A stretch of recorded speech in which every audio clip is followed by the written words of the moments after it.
Let's now talk about the winner's curse. Uh, but first, you need to subscribe to the channel. My team would like you to do that before you move ahead in the video.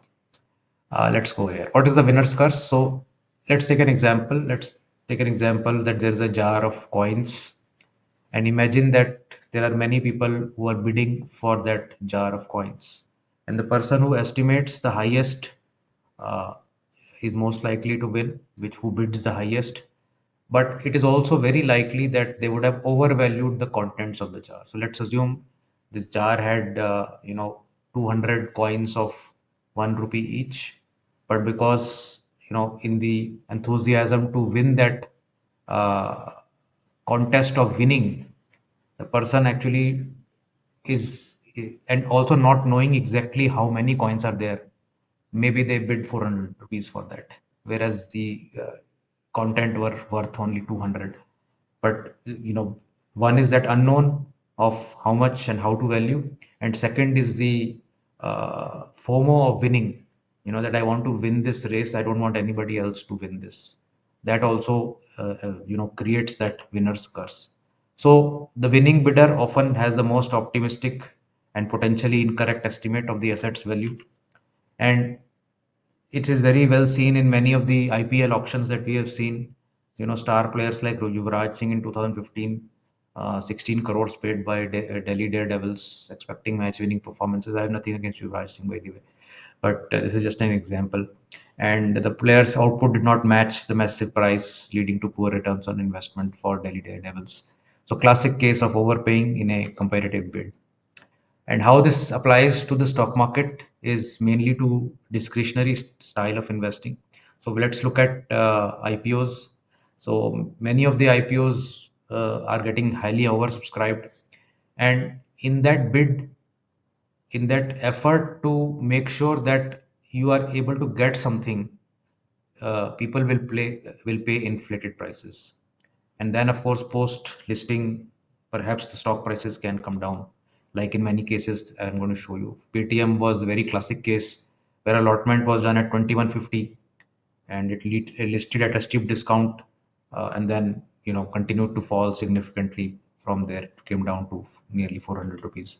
Zomato IPO was again allotted at 76. It listed at premium of 160, and then initially, and then a lot of investors were buying at this peak at the price, uh, although driven by FOMO at that time, and the price came off to nearly 40 rupees after that. Nykaa IPO was very similar, where the branding was so strong, and the rumors of large corporates backing this IPO. So people were wanting to buy hand over fist in the initial days, and they've had a bad outcome of from there.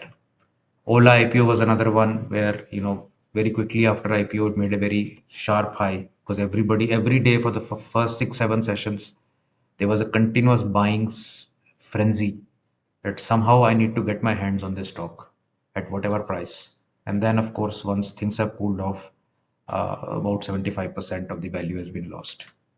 Then the other case could be hot sectors or momentum plays where sector is rapidly rising, fueled by some speculation or buzz, and investors may jump in at the peak. So here, like there's an example from the PSU sector index, where it was almost breaking out in July August 2024, but then it's slumped post that with a 30% fall. So trapping people here at the highs. Another one could be energy sector in July, September 2024. Again, sort of a double top made here, trapping people at that top and falling 32% from there post that. So this is another way where people will get trapped. And then, of course, a environment where people are just mindlessly bidding up prices. Strong bull run is happening. You are hearing everybody's doubling, tripling their money around you, and you are wanting to get some piece of that pie somehow, and you're buying. So even in Nifty, for instance, if you're buying at all time highs, perhaps sometimes it works, sometimes it may not work. You get trapped at the highs. Again, you can see many cases are there where you may get trapped. Now it is, I'll give you the other perspective from momentum, but right now for non-discretionary, this is usually how people get trapped. That It's like a runaway train, and you are feeling FOMO of not having bought it, although you have been watching something for a long period of time, and you are not able to catch it. It keeps going up, and then at some point of time, you throw in the towel and say, "Okay, I'm buying it." And that's where the top candle gets made. So you can get a fair correction post that. All that is fine unless you have proper rules in place.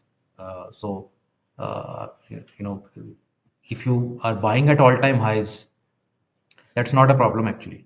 The problem is when you buy something in FOMO at all-time highs or at new highs or at some kind of peaks, but don't have any plan to exit. That is where the problem will start. So momentum investing basically, although it will also enter at new highs, new peaks, and when that rally starts to get steeper. But you are also the core strength of also being that you have a strong exit plan. So there is some risk protection mechanism in place, and you're trying to basically chase and get some part of that party for yourself. Sometimes it may happen that you enter and stock starts to fall, like the cases I've shown you. Yeah, that can happen, but at least you will be exiting here. So let's say you entered in this new phase of run in 2010, but then the market fell dramatically and you exited here and you never looked at it again for the next many years. For next 12 years your opportunity cost was not lost in PSU banks, for instance, in this case. So that's so blindly buying, stock sectors or indices which are running away without a plan is the major problem. Uh, and that's where the momentum investing style, structured way of buying and selling actually helps. So focusing on established price action rather than subjective future stock price.